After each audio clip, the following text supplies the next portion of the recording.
Patriotism runs deep in our family. It is why we believe so strongly in putting Canada first. Because this country gave us everything. We are proud Canadians, not hyphenated ones, just proud Canadians.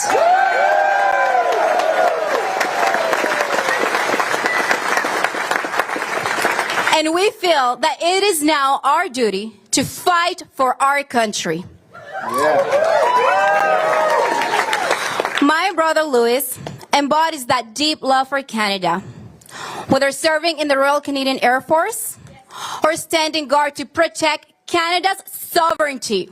His dedication to Canada has been unwavering. It is why it was also a no-brainer for me when my husband asked me to embark on this journey with him. Some ask, why do we do this? Why do we put our family through the challenges of public life? Well, the answer is simple. Because Canada is worth fighting for.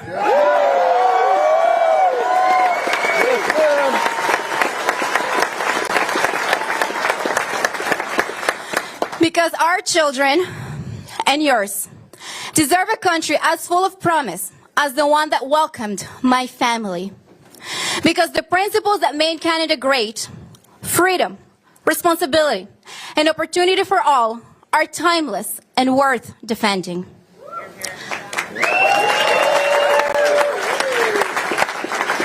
That is why my husband, Pierre Poilievre, has taken on this mission. Pierre has always been a fighter for families, for workers, for people who just want a fair shot at a better life. Et oui, mon mari est un batailleur, un homme qui ne recule jamais devant l'adversité, qui se lève chaque matin avec la même détermination, défendre ceux qui travaillent dur, mais qui ont peine à joindre les deux bouts. Il comprend que la force de notre pays repose sur des gens fiers, résilients et courageux. Pierre sait que chaque famille mérite une chance réelle de bâtir un avenir meilleur, sans être écrasée par des taxes et une bureaucratie étouffante.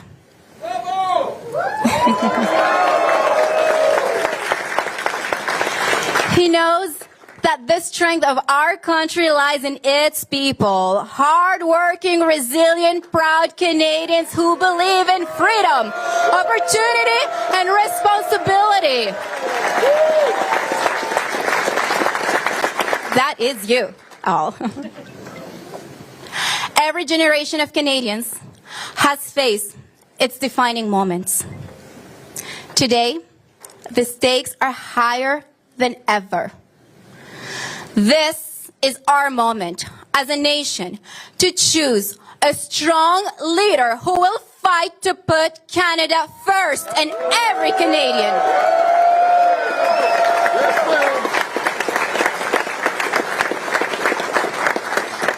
This is absolutely not the time to choose the same tired leadership that got us into this mess. No way. Even if they wear a new mask. Canadians cannot be fooled. This is the time to choose conviction and strength and to stand up for all Canadians and put Canada first.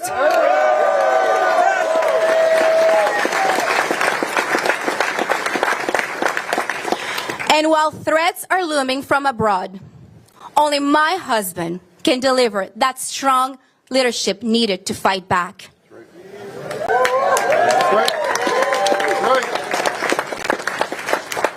Today, we stand together in this movement to put Canada first. Not for the elites, not for the special interests, but for everyday people who make this country great. Yeah. And to protect our country.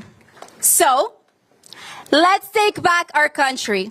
Let's put Canada first, and let's do it together. Let's go!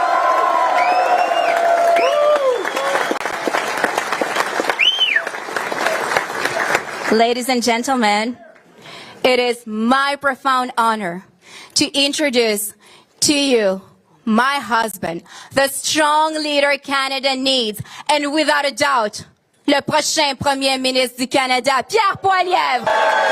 Are there any patriots in the room who are ready to put Canada first?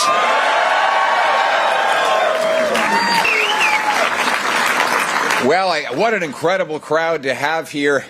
I heard that a snowstorm actually paralyzed Washington the other day, but here in Canada, our capital will never be prevented from celebrating its great national flag by a few snowflakes.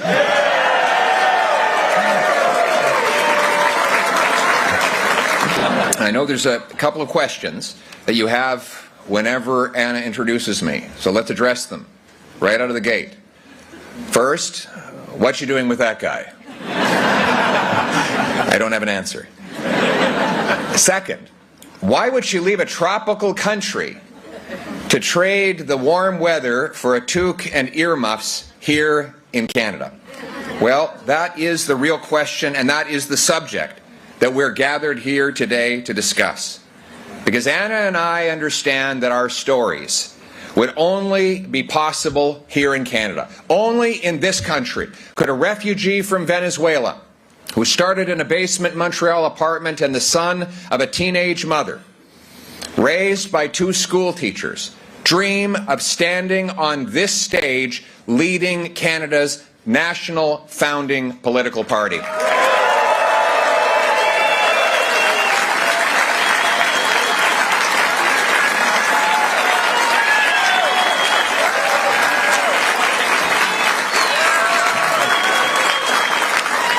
See, because that is the promise that this country makes to every Canadian, regardless of birthplace or background, that anyone from anywhere can achieve anything, that hard work gets you a great life with a beautiful house and a safe street protected by brave soldiers under a proud flag. Anna and I are deeply grateful that this country made and kept us that promise. And it's actually why we've decided to get into this line of work and fight for it our entire lives, both of us very young when we did so. It's why that we've put our names on the line. We are in this fight today because we want to restore the promise the country kept for us and assure every single Canadian who works hard can experience the wonderful Canadian promise the country gave us.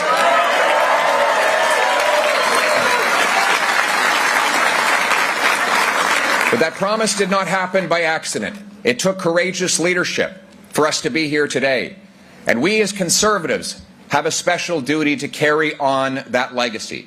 Conservatives, as the party of Confederation and John A. Macdonald, will restore the promise of Canada.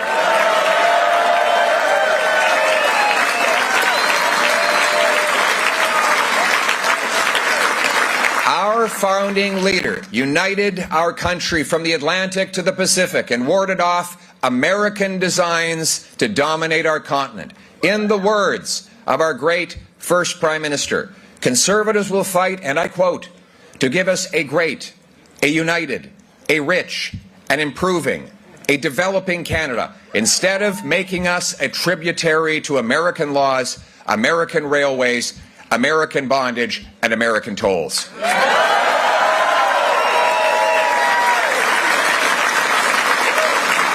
That is the rich Conservative legacy to Canada, deliberately resisting American annexation for hundreds of years. Now more than ever, we owe this country, we love this country, and we will fight every day and every way to pass down to our kids the blessings we inherited from those who came before us.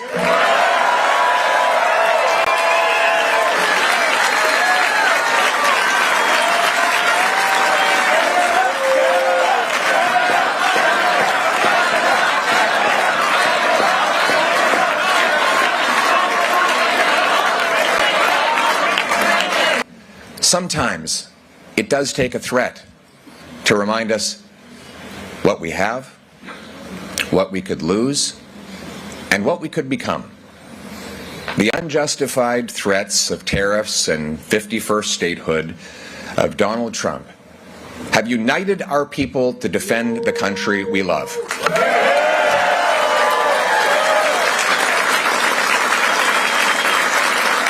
We must respond with strength, and strength means leverage.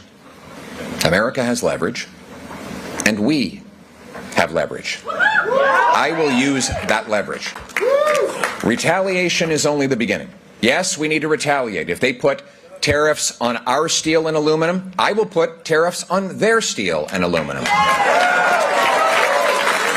If they hit us with generalized tariffs, we will respond dollar for dollar. Yes, we will carefully target American goods that we don't need, can produce ourselves, or we can get elsewhere to maximize the impact on Americans while minimizing the impact on ourselves. 100% of the proceeds of these counter tariffs will reimburse our businesses and workers that are directly impacted, and the rest will go to tax cuts to relieve Canadians. Not one penny will go to government spending.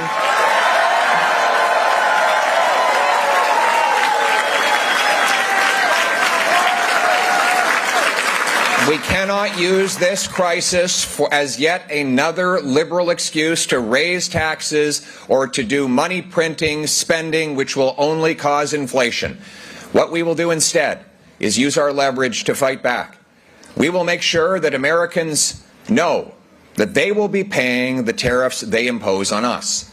I will send the clear message so that everyone in key American states understands that they will pay the price for the decisions to punish our country. Refinery workers, home builders, automakers, and others will need to know that their jobs depend on the goods we sell them, and that tariffing those goods will lower their wages and threaten their jobs. And it doesn't stop there. America cannot power its energy-hungry future without buying surplus power that we make. You know, Google, Amazon, Microsoft, and Meta are all turning to nuclear power, in some cases buying or building their own nuclear plants to power AI data centers. In fact, these data centers, you know, when you do a chat GPT inquiry, it takes 10 times as much electricity as a Google search. Isn't that incredible? That's the power of this AI, artificial intelligence. You know we have artificial intelligence in the government, eh? A different type.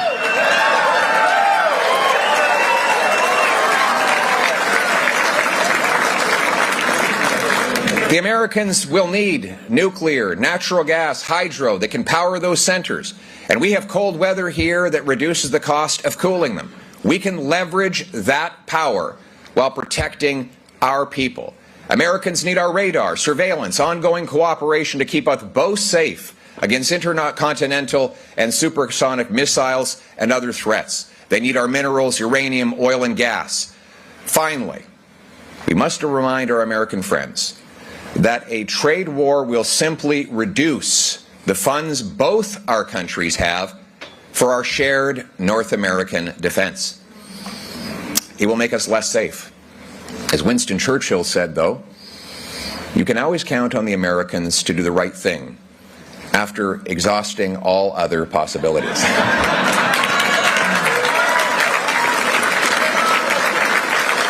So let me spell out the possibilities for our American friends and speak directly to them.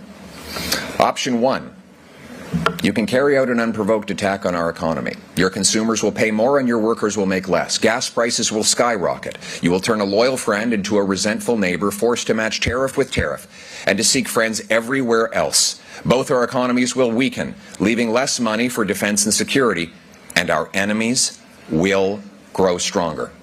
Yeah. Option one. Option two, we trade even more. And both our workers make more. Our consumers pay less. The resulting GDP boost allows Canada to further strengthen its border and up our military spending to 2% of GDP faster.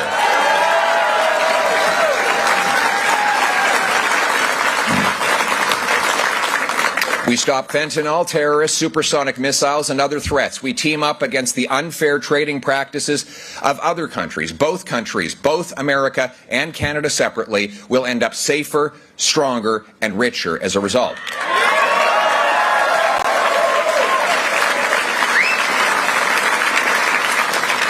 Oh, and there's something else. There's something else I'd like to say to our American friends. We've always loved you as our neighbors and friends. There is no country with whom we'd rather share a border, the longest undefended border in the world. We know America is the biggest economic and military superpower the world has ever known. And we've been a good neighbor. We fought on the same side of the same wars. We paid with Canadian lives and treasure to fight for America, avenging the 9/11 attacks. You have your grievance with us. We have ours with you. But I would ask you this question.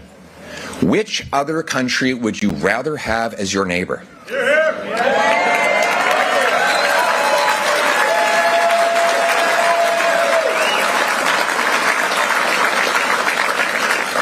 And if Canada is not your friend, who is? See, the problem is, at times, we might be too polite, soft-spoken, and humble for our own good. We are slow to anger and quick to forgive, but never confuse our kindness with weakness.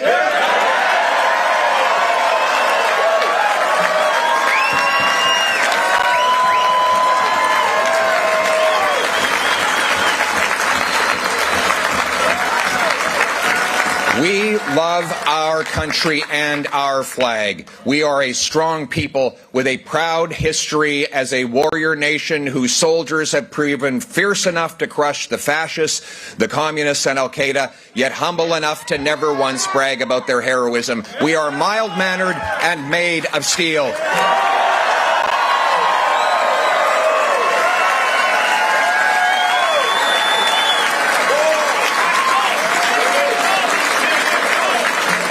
So let me be clear. We will never be the 51st state. We will bear any burden and pay any price to protect the sovereignty and independence of our country.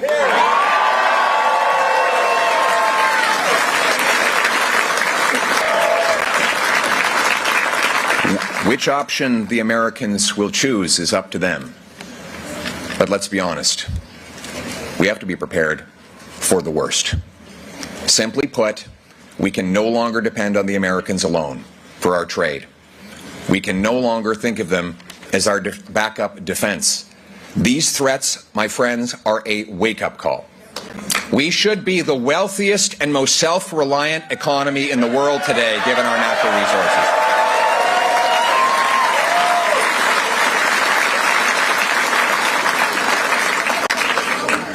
But instead, here we are. We have the fourth biggest supply of oil, yet we must import 179 million barrels of foreign oil every year because of the liberal No New Pipelines Act, which is still law today. We are the fifth biggest supplier of natural gas, but we can't export a single cubic foot of it overseas because we don't have a single liquefaction facility. The Liberals, according to Trudeau and Carney, they don't believe there is a business case for LNG plants. We have the fewest homes per person in the G7, even as we have 10 times as much land to build on as the second biggest country, because taxes and bureaucracy block home building, leaving our youth without houses. We sell twice as much to the Americans as we sell to Canadians in other provinces because trade barriers governments impose block us from selling and buying with each other. We have the third most farmland per capita in the world, yet food prices rose 37% faster in Canada over the last 5 years than they did in the U.S. because the Carney-Trudeau carbon tax on farmers and truckers rose the price. Now, what have what have the Carney-Trudeau Liberals done about this? Well, they doubled the debt. They doubled housing costs. They doubled food bank lineups. They blocked Canadian energy in favor of dirty dictator oil. They raised taxes on work and investment and have driven an astonishing, eye-watering $500 billion to the United States in Canadian investment that now pays to create American jobs. All of this before a single tariff was applied. Now, Liberals would like to instrumentalize the tariff threat to distract from the record of the Carney-Trudeau Liberals over the last 9 years. They say that we should just forget about all the damage they've done to our country because of the tariffs that might be coming down the road. In fact, the opposite is true. Think of it, my friends. If Carney-Trudeau policies did this much economic harm before tariffs, imagine the devastation they would cause after tariffs. We need a Prime Minister who will put Canada first, our workers, our businesses, our economy, our borders, our military.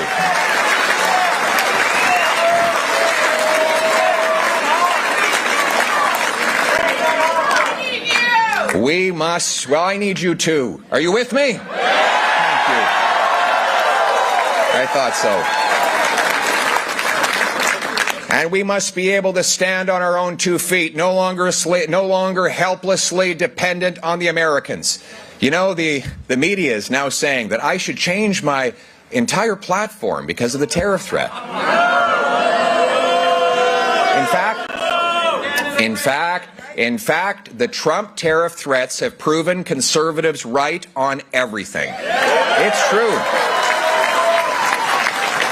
Everyone now admits, or they claim to admit, that Conservatives were right on the Liberal capital gains tax hike, that Conservatives were right on the carbon tax, on pipelines, on LNG, on fentanyl, the borders, immigration, and the need to celebrate rather than cancel our proud history and country.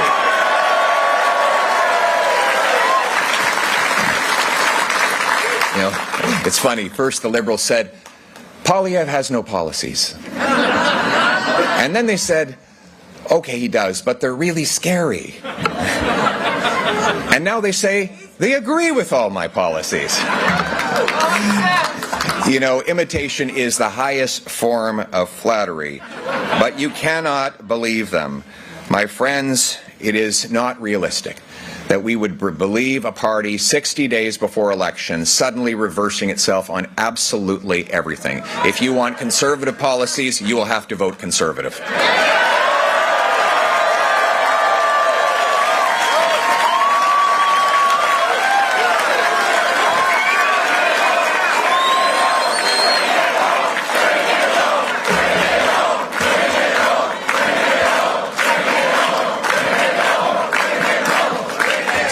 Take the carbon tax. Take the carbon tax. Yeah, and you know what to do with it. You know, before the tariff threats, we were talking about a carbon tax election. But now with these threats, I have to concede I've had to reflect on whether it is a top-of-mind issue. And after much reflection, I have concluded that the carbon tax will be an even bigger issue in the coming election than we thought. Combining Trump's tariffs with Carney's carbon tax will decimate our industries and destroy the jobs of our workers. The worst Liberal tax of all has been the carbon tax, championed by Trudeau and his economic advisor, Mark Carney, whose only complaint was that the tax was not high enough. Now he plans a pre-election trick. Next month, just days before he calls the election, Mr. Carney will pause the carbon tax, hide it out of sight so that you won't see it for the duration of the election period. And the media will tell you, forget all about it until the election is over, at which time, God forbid, if he were re-elected, he would bring in a much bigger tax that has no rebate whatsoever. He said just a few days ago that he doesn't want to, quote, axe the tax, he wants to change the tax. Right. He will take the change right out of your pocket. Mr. Carney's new and bigger carbon tax will help America take every industrial job from Canada. They will be popping the champagne at the Trump Tower when the Carney carbon tax comes in. Our industrial towns will become ghost towns if Carney gets his way. La nouvelle taxe plus élevée de Mark Carney va aider les États-Unis à prendre tous nos emplois industriels du Canada. Nos villes industrielles deviendront des villes fantômes si Carney parvient à ses fins. Et oui, sa nouvelle taxe plus grande va s'appliquer au Québec au-delà des taxes déjà en place. The coming election will decide whether Canadians want Mr. Carney's sneaky, job-killing, inflationary carbon tax or whether they want to axe the tax for everyone, for real, forever, with the common-sense conservative.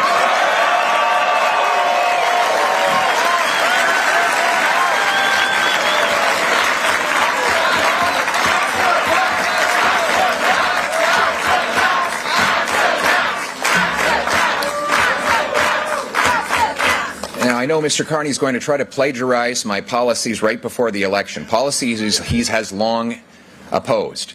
But don't believe a word. In just a few months ago, did you hear about this? Mr. Carney moved his company headquarters to New York, Donald Trump's hometown, shifting jobs and investment into the U.S., just like Trump wanted. He opposed pipelines in Canada while his company bought them in the Middle East. He supported Trudeau's carbon tax in Canada while he profited off of investing in coal in the United States of America. He put his profit before our people. Carney cashed in, Canadians lost out. If he wins, Canada loses. But Canadians will win, and we will do it with a new Bring It Home economic plan.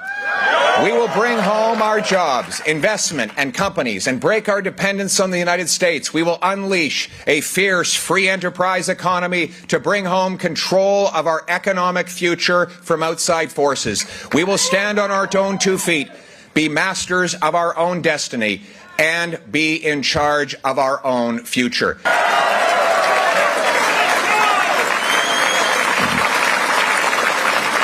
Axing the carbon tax is only the beginning. We will go ahead with the biggest and most patriotic tax cut in Canada's history, the Bring It Home tax cut. It will lower taxes on energy, work, home building, investment, and making stuff in Canada. We will axe the sales tax on new homes, saving you $50,000 and sparking 30,000 extra homes built every single year, which will mean more jobs for our carpenters, plumbers, electricians, and trades workers. To pay for it. We will cut bureaucracy, consultants, and corporate welfare. We will impose a law. The waste of our money will end when I'm Prime Minister, and we will impose the same law on government spending that you impose on your household spending. We will be required to find $1 of savings for every new dollar of spending that comes in. Pour financer ces coupures, on va mettre en place une loi qui oblige de trouver des économies pour chaque nouvelle dépense. On va réduire la bureaucratie, les consultants et la BS coopératif. And we're going to bring home our jobs. We will repeal the liberal anti-resource laws. The idea is to once again produce our resources and upgrade and add value to them here in Canada. The Liberals drove $500 billion of investment to the United States, mostly by blocking our resource sector. They did this with the No New Pipelines Law, C-69, that has blocked the Energy East pipeline, blocked the Northern Gateway pipeline, and countless other projects. In fact, much worse than that, this is the situation we're in. I want you to paint this picture here. Not only can we not sell our oil to the world, we can't even sell it to ourselves. Do you know that the oil that Quebec imports from Alberta has to go through the United States of America, and if we ever got into a real trade dust up with the Americans, they could even cut off the supply of our oil to ourselves. Now, why is that?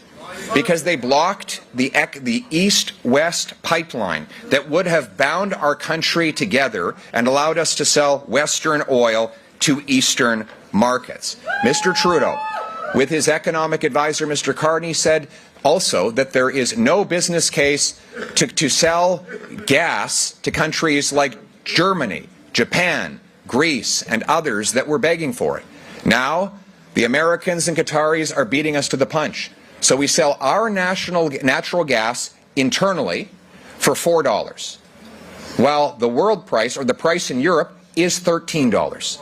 So let's give a little economic lesson to Mr. Carney and Mr. Trudeau. If you have something for $4 and you can sell it for $13, that's a profit. Now, if you can do that billions and billions of times, that's a business case, right?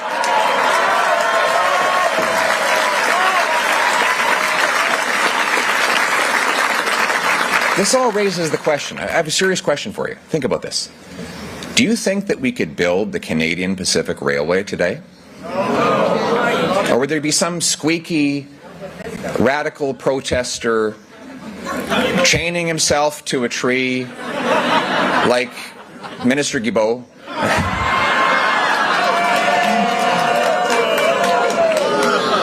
Again, the keep it in the ground crowd in the Liberal Party were doing these damaging policies. Imagine if they did this much damage before the tariffs, how dangerous they would be after tariffs.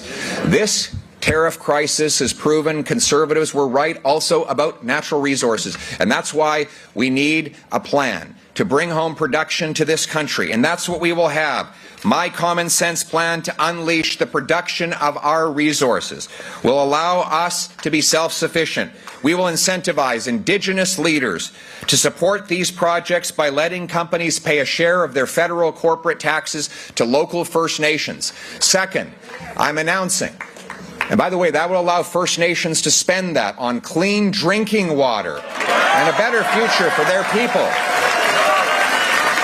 I want the First Nations people of Canada to be the richest people in the world.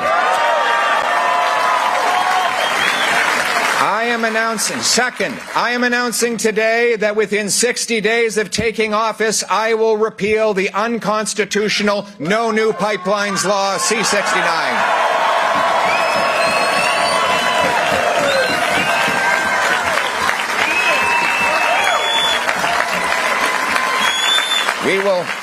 We will replace it with a new law that protects nature and gets projects approved within a year of an application. Third, I will rapidly approve LNG plants, pipelines, mines, and other key projects. We must have the courage and the backbone to stare down eco-fanatics who will stand in the way and favor foreign oil instead. I stand with the 74% of Quebecers who support building pipelines to transport oil and gas. We need new trade partners. We sell 75% of our exports to the Americans. I've got a new export partner in mind, a new country that we're going to use to become less dependent on the Americans alone. Great country, nice people, they speak French and English, cold climate. It's called Canada.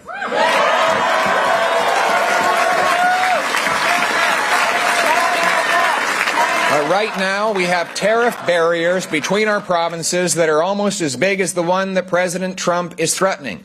That's why we sell twice as much to the Americans as we do to ourselves. This is madness, my friends.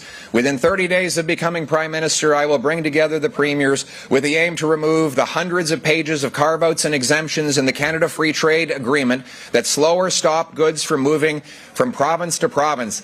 We will set up a blue seal test and trade that provinces test and licensing process so that provinces can accept and allow doctors and nurses from all across the country. And furthermore, we need to allow the 20,000 immigrant doctors and 32,000 immigrant nurses to quickly take a test and get to work, reducing wait times in our hospitals.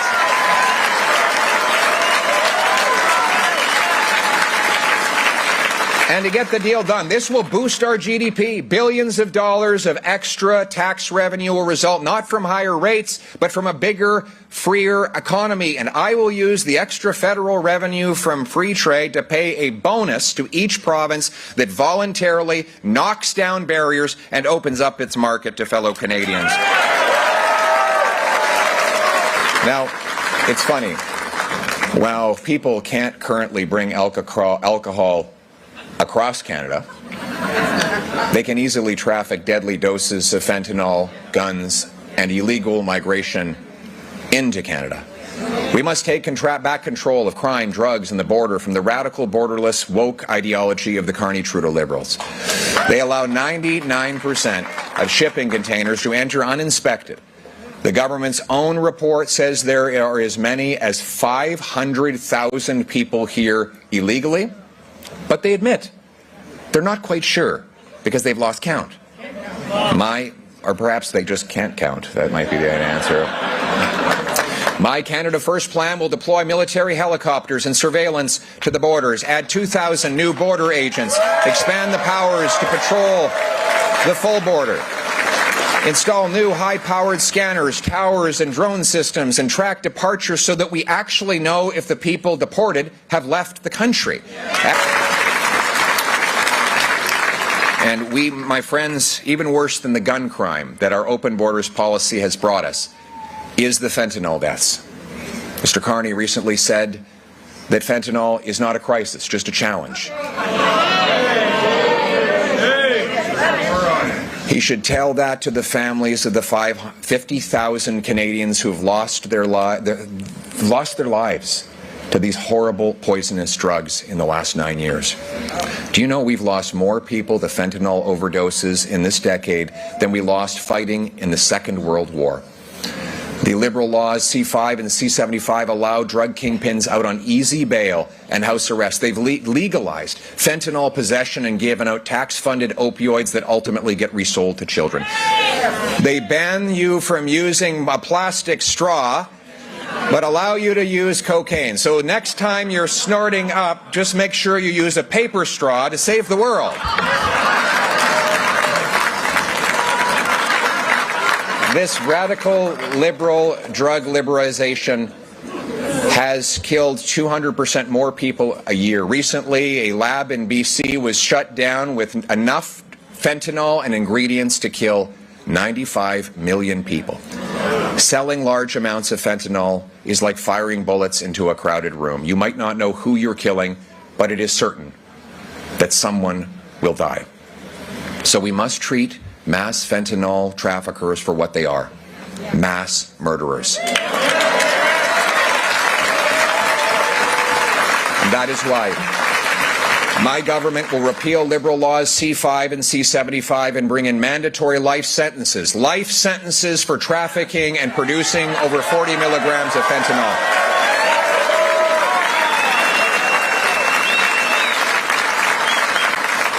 40 milligrams is enough to kill 20 people. We will lock up and throw away the murderers who are killing our families. More important than what I will do is why I will do it.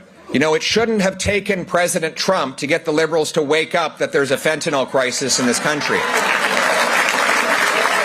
I'm not doing this for him. I'm not doing this for him. I'm doing this so that there's not one more Canadian parent that has to collapse on the ground on learning that their child has died in a back alley somewhere. We must reinvest in treatment and recovery to bring our loved ones home drug-free. And so my message to those who are struggling with addiction is this: hang on, have hope, help is on the way.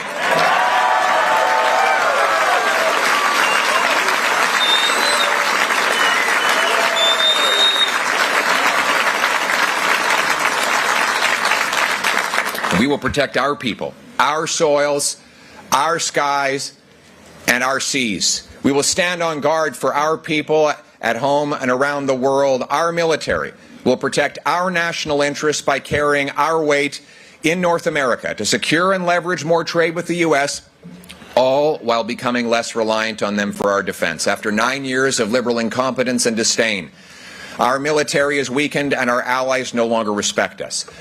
Job one for a new Conservative government rebuilding our armed forces is to protect our true north.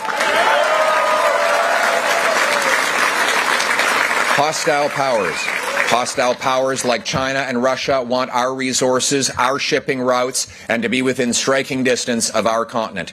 We won't let them. We will defend our seas, skies, and soil. We will always be the true north, strong and free. Part one of our Canada First plan for our north will add 2,000 more Canadian Rangers, our eyes and ears in the north. It will deliver 4 heavy icebreakers for the Coast Guard and the Navy, and we will establish Canada's first permanent Arctic base since the Cold War, CFB Iqaluit. This base will host the new F-35s and Poseidons, the aircraft that will detect, deter, and if necessary, destroy threats in the north. The base will also help NORAD protect our continent. We will cut red tape and speed up delivery on already planned missiles, refueling aircraft, upgrades to the forward operating locations in Inuvik, Yellowknife, Goose Bay, early warning aircraft, new submarines, tactical helicopters, and new satellite ground stations will protect our Arctic and all Canadians.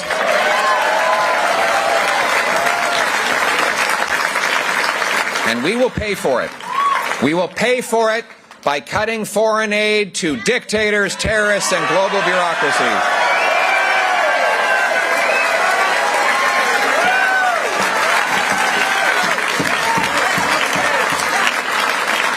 Canada will honor its men and women in uniform. The patriotic men and women of this forces will have the tools they need to defend our country, and our military will be guided by a warrior culture and not a woke culture.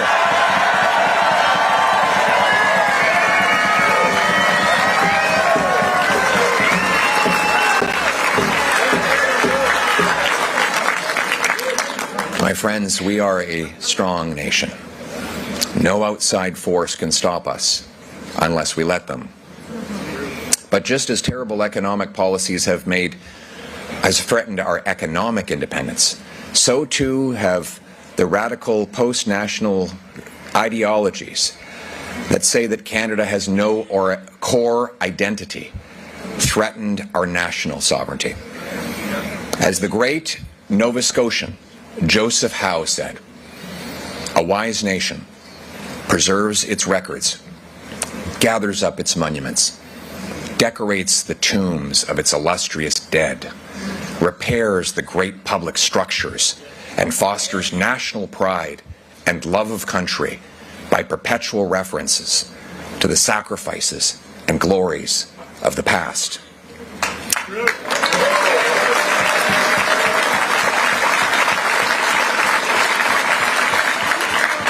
We will end cancel culture and stop the war on our history.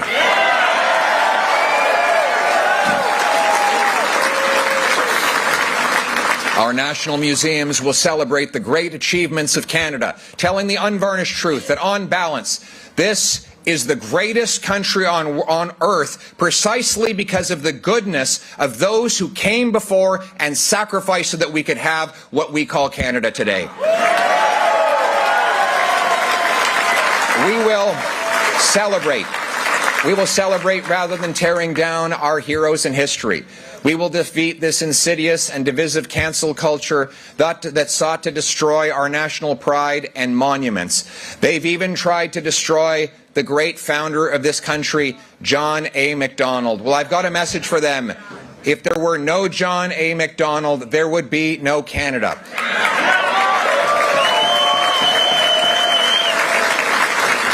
Under a Conservative government, I promise you we will build new statues and name new public structures after the great founding Prime Minister of our country.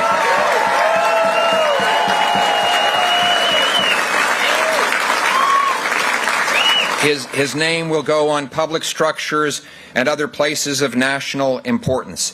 I will also defend and preserve our proud military traditions.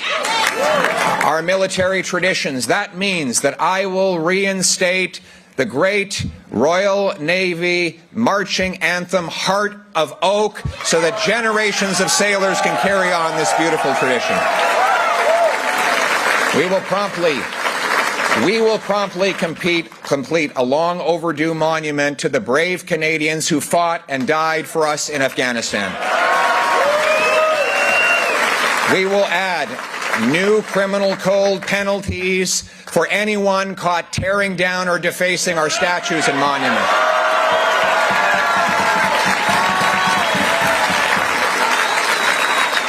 And then there's our passport. We will restore Terry Fox, Vimy Ridge,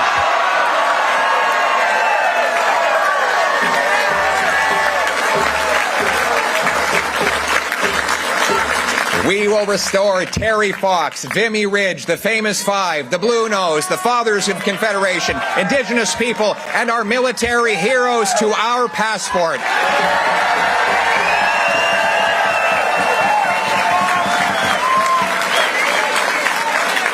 Our heritage and citizenship departments will be using a policy of promoting our common national identity. That will be embedded in our immigration policies, in our heritage policies, and in everything we do. The goal is not to erase differences, but to bridge them.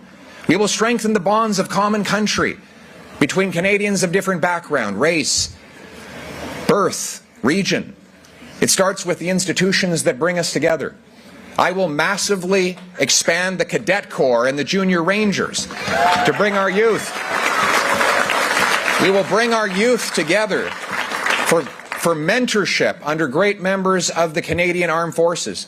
There will be more exchanges. For example, can you imagine if we had an exchange where a kid from Mississauga could go up and embed with the Rangers in Inuvik, learning thousands of years of Inuit knowledge and history, all while surveilling our northern coastline against risks? Wouldn't that be a way to bring our different peoples together? You know, I remember when I was a kid, I was 20 years old, and I went on this exchange to Chicoutimi in Quebec. And here I was, an Alberta kid who had lost a lot of the French that my dad taught me. But as an Albertan in rural Quebec, I never felt more Canadian. Sitting around the table with the Dubé family and letting them tell me their stories and realizing how much we had in common. Learning in a classroom how to properly speak the language that I still haven't quite mastered. We're going to remove the two solitudes by bringing everyone in this country together. And there's no more important moment than when you become a citizen as an immigrant to this country. It's a precious inheritance. I've been to some of these beautiful citizenship ceremonies. They're very emotional. Most immigrants used to take the entire day off so they could celebrate and take pictures. Yet the Liberals, since COVID, have been phasing them out and instead replacing them with online ceremonies. They're even working on what they call click citizenship, where you become a citizen by clicking online. The citizenship oath is a special moment and should not be a simple administrative nuisance like renewing your driver's license. But my government will restore in-person citizenship ceremonies. And we will add the following words to the existing oath. I pledge gratitude to those who worked, sacrificed, and gave their lives to defend the freedom I now enjoy and to build the country I now call home. Like the people before me, I pledge to fulfill my duties as a Canadian citizen.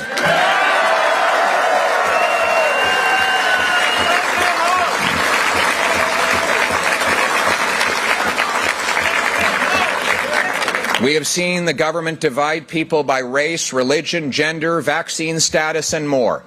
No wonder hate crimes are up 251% in 9 years. Places of worship are firebombed and shot at. And for the first time, the world's problems are spilling onto our streets. That must end, and when I am Prime Minister, it will end.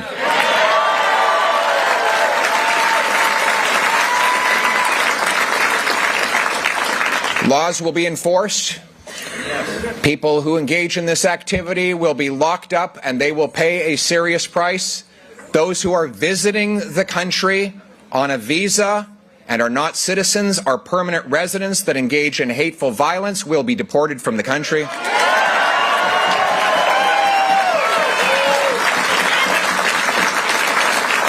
And we will treat all our people, regardless of their race, as Canadian and Canadian first, with no hyphens.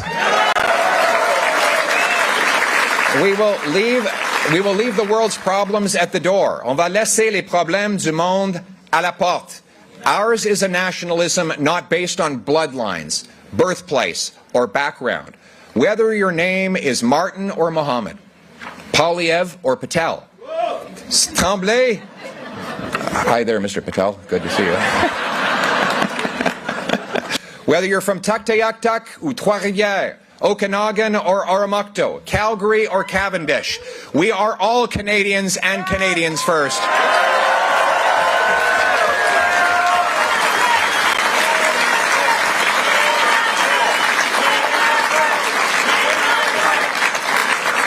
We will be a self-reliant, sovereign country that stands on its 2 feet. We will reward work, unleash entrepreneurs, harvest our resources, make our own goods, trade with each other, build homes for our youth, rebuild our borders and military, honor our history, and raise our flag. What binds us together?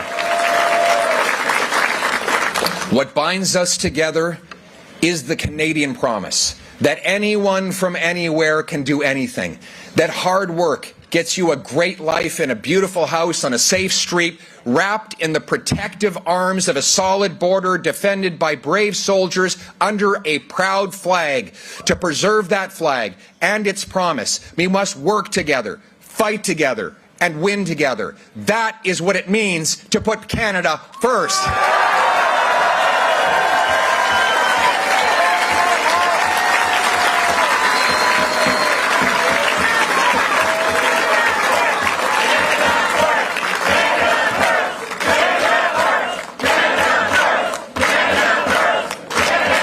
But I warn you, it will not be easy. We may have very hard days ahead. But I have a question. Do you think making Canada was easy? No. Do you think it was easy for the Inuit to sleep in homes of snow, pull dinner out of the icy waters, and survive thousands of winters in minus 45? Do you think it was easy to drive the spikes into the Canadian Pacific Railway, into the frozen ground, through the rock, muskeg, and mountains? Chinese laborers, under brutal conditions, forge a ribbon of steel that unites east to west. Do you think it was easy for the Canadian teenagers living in frozen, rat-infested trenches only to run out towards flying metal to attack and beat the Germans in World War I, as their sons and daughters would again do in World War II? Because our country is worth fighting for our people, for our land, for our home, for Canada first, always and forever. Let's bring it home. Do you think it was easy for Terry Fox's cancer-ravaged body to run across our land, pounding his one and only leg again and again on lonely highways with chipped bones and blistered limbs, to fight the disease that would later take his life? No, none of this was easy. Making Canada was hard.